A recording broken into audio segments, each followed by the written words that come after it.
புணர்ச்சிகளோட வகைகள் தான் இன்னைக்கு பார்க்க போறோம். எழுத்துக்களின் அடிப்படையில 4 வகையாவும் நிலைமொழி வருமொழியின் அடிப்படையில 4 வகையாவும் இதை பிரிச்சிருக்காங்க. இதெல்லாம் பாக்கிறதுக்கு முன்னாடி ஒரு கான்செப்ட் ஒண்ணு மைண்ட்ல ஞாபகம் வச்சுக்கோங்க.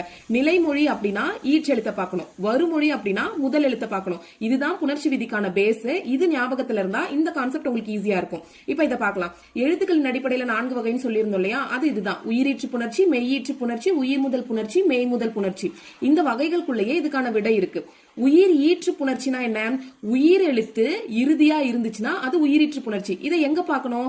இறுதிங்கிற வேர்டு வந்துச்சுனாவே அதை நம்ம நிலைமொழியில தான் பார்க்கணும். அப்ப கொடுத்திருக்க எக்ஸாம்பிள்ல நிலைமொழி எது? சிலை கூட்டல் அழகுல சிலை தான் நிலைமொழி. அப்ப இதுல இருக்கக்கூடிய இறுதி எழுத்து உயிர் எழுத்தான்னு பார்க்கணும். இப்ப லைங்கிறத நம்ம எப்படி பிரிக்கலாம்? இல் கூட்டல் ஐன்னு பிரிக்கலாம். அப்ப கடைசி வார்த்தை என்னது? உயிர் எழுத்தா இருக்கு. அப்ப இது உயிரீற்று புணர்ச்சி. அடுத்தது மெய்யீற்று புணர்ச்சி பார்க்கலாம்.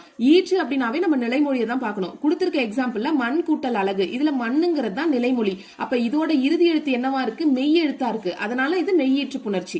அடுத்தது உயிர் முதல் புணர்ச்சி. முதல் அப்படின்னாலே நம்ம வருமொழியை பார்க்க ஆரம்பிச்சிடணும். சோ கொடுத்திருக்க எக்ஸாம்பிள்ல வருமொழி எது? பொன் கூட்டல் உண்டு. இதுல உண்டுங்கிறது தான் வருமொழி. இதுல இருக்க முதல் எழுத்து உயிர் எழுத்தா இருக்கிறதுனால இது உயிர் முதல் புணர்ச்சி. அடுத்தது மெய் முதல் புணர்ச்சி. முதலுங்கிற வார்த்தை வந்திருக்கிறதுனால நம்ம வருமொழியை தான் பார்க்கணும். சோ பொன் கூட்டல் சிலை, இதுல வருமொழி எது? இது. வருமொழியில இருக்க முதல் எழுத்து மெய் எழுத்தா இருக்கான்னு பார்க்கணும். சியை எப்படி பிரிக்கலாம்? இச்சு கூட்டல் ஈ தான் நமக்கு சி வரும். சோ அதனால புணர்ச்சி விதிகளோட 3rd வீடியோ தான் இது. இன்னைக்கு நம்ம பார்க்க போறது உடம்படு மெய் புணர்ச்சி பத்தி தான் பார்க்க போறோம். இதை பார்க்கறதுக்கு முன்னாடி உங்களுக்கு ஒரு क्वेश्चन, நம்ம கோவில்னு சொல்றது கரெக்டா இல்ல கோயில்னு சொல்றது கரெக்டா? அதுக்கான விளக்கத்தை கொடுக்கிற வீடியோ தான் இந்த உடம்படு மெய் புணர்ச்சிக்கான விளக்கம். ஃபர்ஸ்ட் உடம்படு மெய் புணர்ச்சிங்கிற விதியை எதுக்காக நம்ம யூஸ் பண்றோம் அதை முதல்ல தெளிவா தெரிஞ்சுக்கணும். ஒரு எடுத்துக்காட்டு பாருங்க.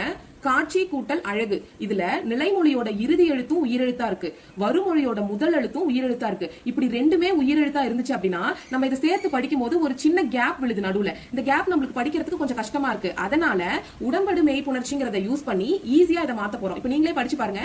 காட்சி கூட்டல் அழகு, காட்சி அழகு அப்படின்னு சொல்லும் போது ஒரு அழுத்தம் இந்த இடத்துல வருது, ஒரு கேப் வருது. இதை படிச்சு பாருங்க.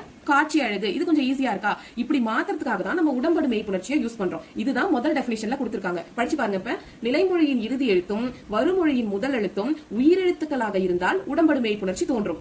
இரண்டாவது இவ்வு, இந்த 2 மெய்யெழுத்துக்கள் மட்டுமே உடம்படு மெய்யாக வரும். நமக்கு மொத்தம் 18 மெய்யெழுத்துக்கள் இருக்கு. அதுல இந்த 2 மெய்யெழுத்துக்கள் மட்டும்தான் உடம்படு மெய் புணர்ச்சியில வரும். ஓகே, இப்ப இந்த எங்க வரும், இவ்வு எங்க வரும்? இதை யார் டிசைட் பண்ணுவா அப்படின்னா நிலைமொழியோட இறுதி எழுத்து என்னங்கறத பொறுத்து தான் இந்த எங்க வரணும் இவ்வு எங்க வரணுங்கிறது டிசைட் ஆகும். எடுத்துக்காட்டு பாருங்க.